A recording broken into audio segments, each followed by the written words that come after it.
wabarakatuh. Salam sejahtera bagi kita semua. Perkenalkan, nama saya Putri Natasha Imban selaku moderator dalam presentasi video ini. Pertama-tama kami memanjatkan puji syukur kehadiran Tuhan Yang Maha Esa, karena atas izinnya semata kami dapat mempresentasikan materi kami mengenai sistem respirasi dalam bentuk video ini. Selanjutnya saya ucapkan terima kasih banyak kepada Bapak dosen mata kuliah Biomedik 3 yang saya sebut dengan hormat Bapak Hairil Akbar, Sarjana Kesehatan Masyarakat Magister Epidemiologi, yang telah memberikan tugas ini kepada kami kelompok 2.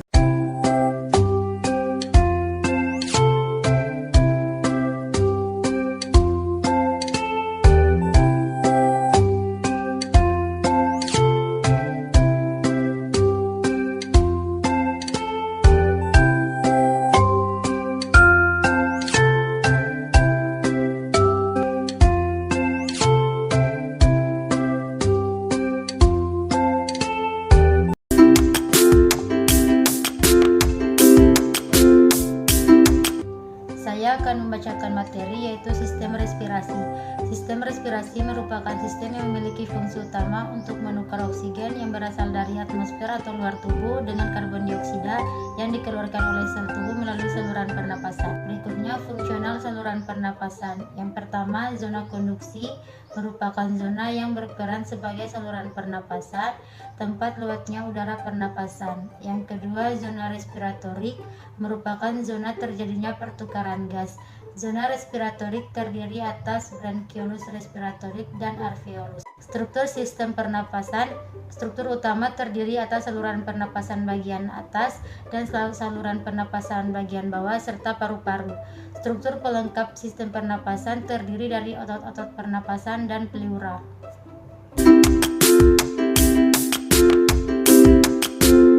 Alat-alat pernafasan yang pertama ada hidung. Pada rongga hidung terdiri atas vestibulum, septum, dan konka, di mana vestibulum berfungsi sebagai proteksi dan dilapisi oleh sel submukosa. Septum merupakan bagian pemisah antara hidung kanan dan hidung kiri yang dilapisi oleh lendir. Rambut di dalam rongga hidung berperan untuk penyaring pertama apabila terdapat kotoran yang masuk bersamaan ketika bernapas. Konka pada hidung memiliki struktur yang berlapis, hingga dapat berfungsi sebagai sistem proteksi terhadap udara luar. Rongga hidung memiliki beberapa fungsi dalam sistem pernafasan, yaitu yang pertama sebagai pencegahan, lubrikasi, dan pengatur suhu.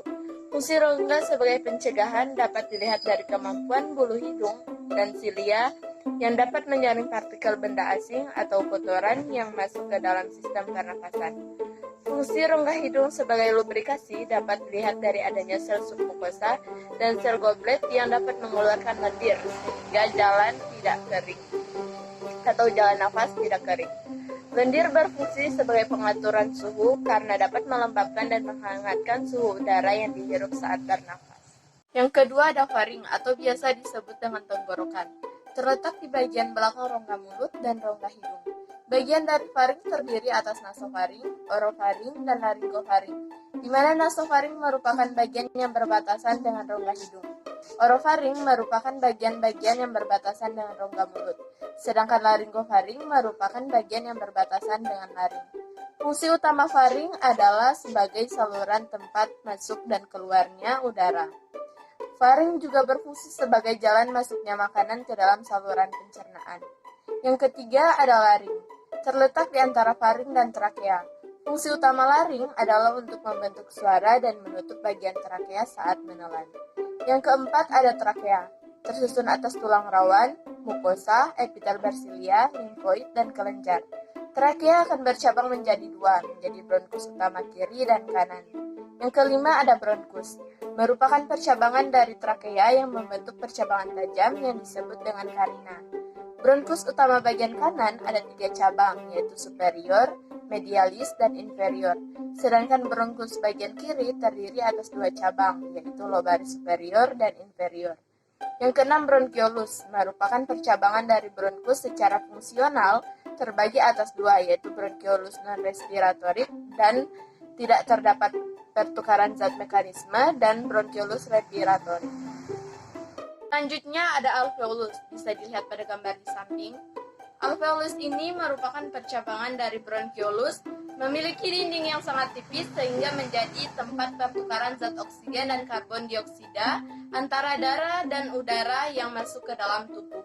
Oksigen yang masuk ke dalam tubuh akan berdifusi masuk ke dalam kapiler darah yang ada di sekitar alveolus. Sebagian besar oksigen diikat oleh hemoglobin untuk diangkut ke sel-sel jaringan tubuh. Darah dari paru-paru yang kaya akan oksigen akan mengalir melalui vena pulmonalis menuju jantung. Oksigen kemudian akan mengalir melalui arteri sistematik menuju ke jaringan tubuh. Setelah jaringan tubuh menggunakan oksigen, maka akan terbentuklah karbon dioksida yang akan mengalir melalui vena sistemik menuju jantung. Karbon dioksida yang berasal dari jantung kemudian mengalir melalui arteri pulmonalis untuk masuk ke dalam paru-paru dan dilepaskan ke lingkungan. Berikutnya ada paru-paru. Paru-paru merupakan organ pernafasan yang memiliki lobus. Paru-paru sebelah kanan memiliki 3 lobus dan sebelah kiri memiliki 2 lobus. Paru-paru dilindungi oleh membran pembungkus yang disebut pleura.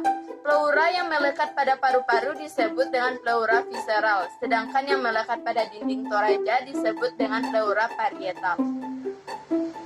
Otot-otot pernafasan terdiri atas otot-otot skeletal yang akan bekerja pada saat proses inspirasi dan ekspirasi.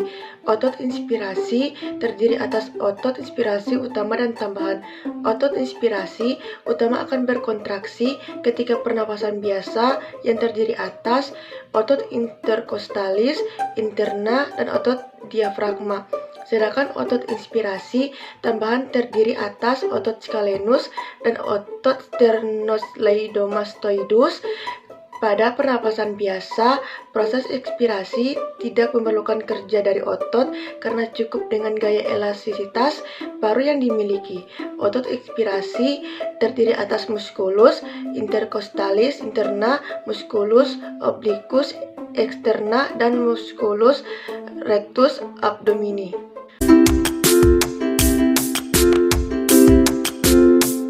Proses pernafasan ada 3 tahap. Yang pertama, ventilasi, merupakan proses masuknya udara ke dalam paru yang kemudian terjadi pertukaran dengan karbon dioksida di alveolus yang dapat dikeluarkan ke lingkungan. Tahap kedua, disfusi, merupakan proses terjadinya pertukaran antara oksigen dari alveolus ke dalam darah dan karbon dioksida dari darah ke dalam alveolus. Tahap 3, perfusi, merupakan proses distribusi darah ke dalam paru. Mekanisme pernapasan terdiri dari 2, yaitu inspirasi dan ekspirasi. Pertama, inspirasi terjadi pada inspirasi otot antar tulang rusuk dan diafragma berkontraksi, volume rongga dada membesar dan paru mengembang. Tekanan udara di dalam paru menjadi lebih rendah dari tekanan udara di lingkungan, sehingga udara dapat masuk. Inspirasi dapat terjadi pada pernafasan dada maupun perut. Yang kedua, ada ekspirasi. Ekspirasi merupakan proses pasif yang tidak memerlukan kontraksi otot untuk menurunkan intratorakal. Selanjutnya, pernafasan dada. Yang pertama, inspirasi.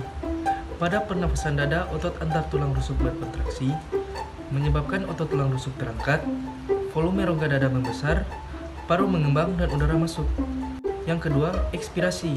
Pada pernafasan dada, otot antar tulang rusuk berelaksasi, menyebabkan otot tulang rusuk kembali ke posisi semula. Volume rongga dada mengecil, tekanan di rongga dada meningkat, karena tekanan udara di paru lebih tinggi dibandingkan dengan di lingkungan. Maka udara akan keluar dari paru. Selanjutnya, pernafasan perut. Yang pertama, inspirasi. Pada pernafasan perut, inspirasi terjadi ketika otot diafragma mendatar, volume rongga dada membesar, paru mengembang, dan udara masuk. Yang kedua, ekspirasi. Pada pernafasan perut, ekspirasi terjadi ketika otot diafragma berelaksasi, otot dinding perut berkontraksi yang menyebabkan diafragma menjadi terangkat dan menekan rongga dada. Volume rongga dada kemudian mengecil dan tekanan meningkat sehingga udara dalam paru keluar. Gas dalam udara pernafasan. Selanjutnya, gas nitrogen atau N2. Udara luar sebelum masuk paru-paru 79,01%. Udara di alveoli 80,7%. Udara yang keluar dari paru-paru 79,6%. Selanjutnya, gas oksigen atau O2. Udara luar sebelum masuk paru-paru 20,95%, udara di alveoli 13,8%, udara yang keluar dari paru-paru 16,4%.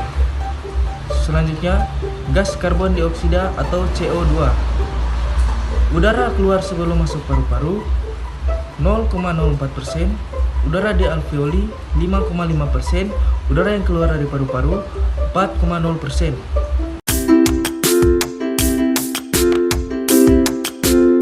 Selanjutnya yaitu frekuensi pernapasan. Yang pertama yaitu usia. Semakin bertambah usia seseorang, maka frekuensi pernapasan semakin menurun.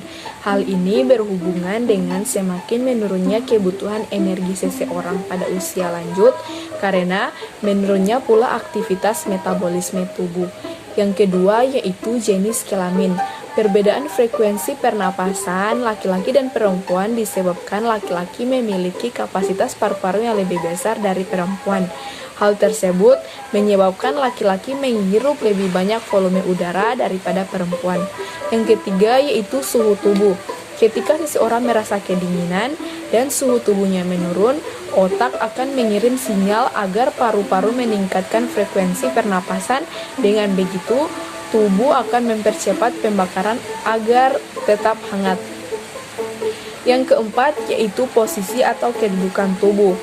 Contohnya seperti berdiri, biasanya akan membuat frekuensi pernapasan jadi lebih tinggi dibandingkan saat sedang duduk atau berbaring. Ini karena saat berdiri, tubuh akan memerlukan energi yang lebih besar untuk menjaga agar tubuh tetap seimbang. Yang kelima yaitu aktivitas. Semakin banyak beraktivitas yang dilakukan, akan semakin banyak oksigen yang dibutuhkan untuk bernapas demi menyeimbangkannya. Gangguan pada sistem respirasi yang pertama yaitu merokok dapat membuat masalah pada sistem pernapasan dan bisa merusak paru-paru dan memicu gangguan pernapasan. Yang kedua yaitu influenza. Ketika saat flu, hidung dipenuhi lendir hingga mengganggu pernapasan yang disebabkan oleh virus. Yang ketiga yaitu tuberkulosis atau TBC. Dapat menyerang paru-paru. Penderita TBC juga sering mengalami batuk berdarah. Yang keempat yaitu emfisema, disebabkan karena kebiasaan merokok, polusi udara, dan polusi asap rokok. Yang kelima yaitu kanker. Kanker paru-paru juga disebabkan karena kebiasaan buruk seperti merokok, menghirup asap kendaraan, minum minuman beralkohol. Yang keenam yaitu asma. Terjadi karena penyempitan saluran pernapasan yang disebabkan alergi terhadap debu, bulu, serangga kecil, ataupun rambut.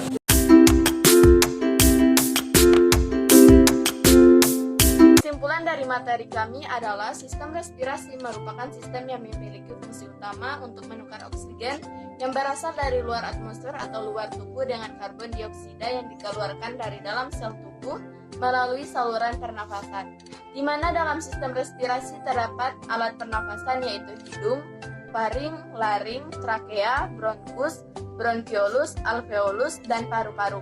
Proses pernafasan ada 3 yaitu difusi, ventilasi, dan perfusi. Mekanisme pernafasan yaitu inspirasi dan ekspirasi. Dalam pernafasan terdapat gas-gas pernafasan yaitu nitrogen, oksigen, dan karbon dioksida. Frekuensi pernafasan juga dipengaruhi oleh faktor usia, jenis kelamin, suhu tubuh, posisi tubuh, dan aktivitas. Apabila tidak stabil dapat mengalami gangguan seperti asma, emfisema, TBC, kanker paru-paru, dan influenza. Sekian presentasi dari kelompok 2, lebih dan kurangnya kami mohon maaf. Kami ucapkan terima kasih. Wassalamualaikum warahmatullahi wabarakatuh.